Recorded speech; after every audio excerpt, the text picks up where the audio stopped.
बिस्मिल्लाहिर्रहमानिर्रहीम। अस्सलाम वालेकुम। मोहम्मद उस्मान ऑफिशियल के साथ आपकी खिदमत में हाजिर हैं। और मौजू तो सबसे बड़ा यही है कि सुप्रीम कोर्ट के वाज़े फैसले के बाद भी पंजाब और केपी में इलेक्शन होगा या नहीं, ये एक सबसे बड़ा सवाल है जिसका जवाब ढूंढने की कोशिश करेंगे। और जो तैयारी नज़र आ रही है इमरान खान साहब की, और जो बाकी मामलात नज़र आ रहे हैं मौजूदा हुकूमत के, और जो ऐलानात हैं, तवक्कुआत हैं, खदशात हैं, वो हैं क्या, इस पर करेंगे बात। तो जनाब बड़ा दो टोक और वाज़ेह फैसला 3 रुकनी बेंच का आ गया कि जनाब उन्होंने तो पंजाब के अंदर 14 मई की तारीख तक दे डाली, और साथ साथ पूरा एक फ्रेमवर्क भी दे दिया, और वफाकी हुकूमत से ये भी कहा कि जनाब आप 10 अप्रैल तक जो इसके इंतखाबी अखराजात हैं पंजाब में 21 अरब रुपए आप जमा भी करवाएं। उसकी अगर नहीं करवाएंगे तो फिर सुप्रीम कोर्ट उसको देखेगी और कार्रवाई करेगी। अब होगा क्या, ऑप्शंस क्या हैं हुकूमत के पास।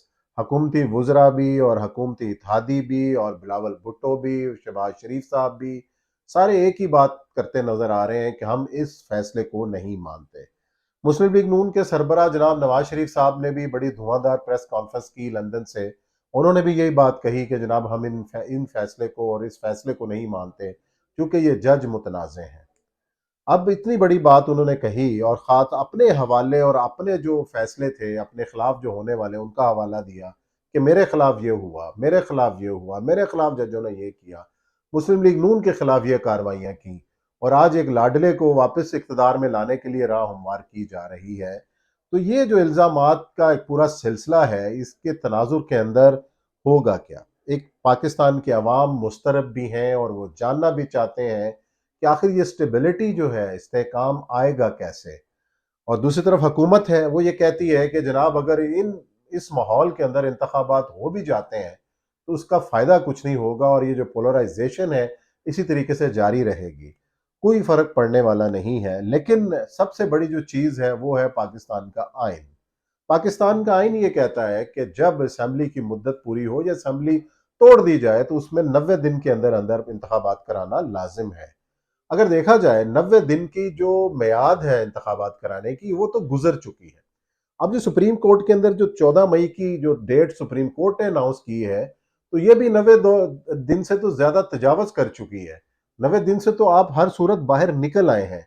साथ सुप्रीम कोर्ट अपनी समाअत के दौरान ये भी कहती रही है कि जनाब जितनी सियासी जमातें हैं, स्टेक होल्डर्स हैं, वो आपस में बैठ जाएं और फैसला कर लें कि करना क्या है। तो जो भी करना था, अगर स्टेक होल्डर बैठ भी जाते हैं, फैसला करते हैं कि जनाब हमने इंतखाबात 90 दिन में नहीं, इससे पहले बाद में कराने हैं, तो वो 90 दिन की मुद्दत से तो फिर भी वो आगे जा रहे हैं। खिलाफ वर्जी 90 दिन की तो हो गई, आइन की खिलाफ वर्जी तो हो गई। अब मसला ये है कि हल क्या है। तो हल ये है कि जनाब अभी भी सियासी जमातें बजाय इसके कि इसको लिंगर ऑन करें, इसको पसे पुष्ट डालें, फैसले पर अमल दरामद के हवाले से इकदाम उठाएं। अब ये जो काम है इलेक्शन डेट देना, अब ये जो हुकूमती वुजरा कह रहे हैं कि जनाब डेट देना तो इलेक्शन कमीशन का काम है। इलेक्शन कमीशन ने तो 8 अक्टूबर की डेट दे दी थी, सुप्रीम कोर्ट तो डेट नहीं दे सकती। तो एक नई लड़ाई जो है वो शुरू हो गई है, और नई लड़ाई शुरू होने जा रही है।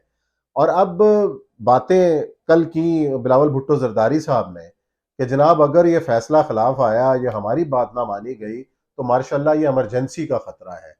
तो आज भी बिलावल भुट्टो जरदारी साहब के इस बयान को शदीद तनकीद का निशाना बनाया पीटीआई में शामिल उन वुजरा ने जो पहले पाकिस्तान पीपल्स पार्टी का हिस्सा रहे हैं, उनके वजीर खारजा रहे हैं। उन्होंने कहा कि भुट्टो का जो है वो नवासा अगर ऐसी बात करेगा तो फिर हम और किसी से क्या तवक्को रखें। लेकिन अब डू एंड डाई वाली सिचुएशन है हुकूमत के लिए, पीडीएम के लिए। अगर तो 14 मई को इंतखाबात हो जाते हैं और फ्री एंड फेयर इंतखाबात हो जाते हैं, तो पीडीएम को ये खतरा है कि जनाब उनका पंजाब से सफाया होता हुआ नजर आ रहा है। उनको एक खदशा और डर है जिसकी वजह से वो इंतखाबात किसी सूरत इंतखाबात में नहीं जाना चाहते। और इंतखाबात को रोकने का उनके पास क्या एक टूल है, क्या वो एक तरीका है, तो उसके लिए इमरजेंसी की बातें गर्दिश में है कि मुल्क के अंदर इमरजेंसी नाफिज करके इंसानी हकूक मअतल हों और सारी चीज़ें स्टैंड स्टिल हो जाएं और इंतखाबात ना हो सकें। अब इंतखाबात फौरी तौर पे होने का फ़ायदा सिर्फ और सिर्फ इमरान खान को है। पीडीएम की सारी जमातें नुकसान उठा सकती हैं, उनका सफाया हो सकता है, यही वो खदशा और डर है जिसकी वजह से इमरजेंसी की भी बात हो रही है, जिसकी वजह से मार्शल लॉ की भी बात हो रही है।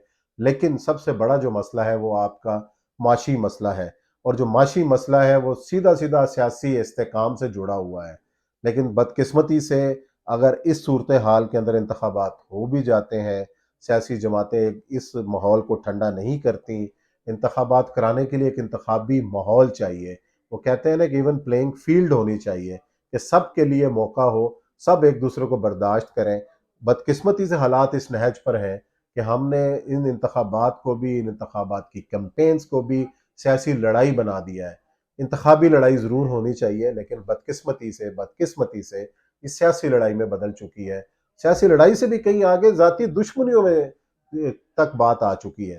تو یہ صورتحال کو ٹھنڈا کرنے کی سب سے بڑی ذمہ داری تو اس وقت عمران خان صاحب پر ہے کہ وہ اپنے کارکن کو بھی ٹھنڈا کریں، اور اگر انتخابات کے اوپر جانا ہے تو سازگار ماحول پیدا کریں، اور جو بیک ڈور رابطے بڑی سیاسی جماعتوں کے ساتھ ہیں وہ آپس میں بیٹھیں۔ اور اطلاع یہ ہے کہ رابطے کسی نہ کسی سطح پر بھی ہیں بھی، کہ پرویز خٹک صاحب کا سردار ایاز صادق صاحب سے بھی رابطہ ہے، اسد کیسر صاحب کے بھی رابطے ہیں، پاکستان پیپلز پارٹی کی قیادت سے بھی، اہم رہنماؤں سے بھی رابطے ہیں۔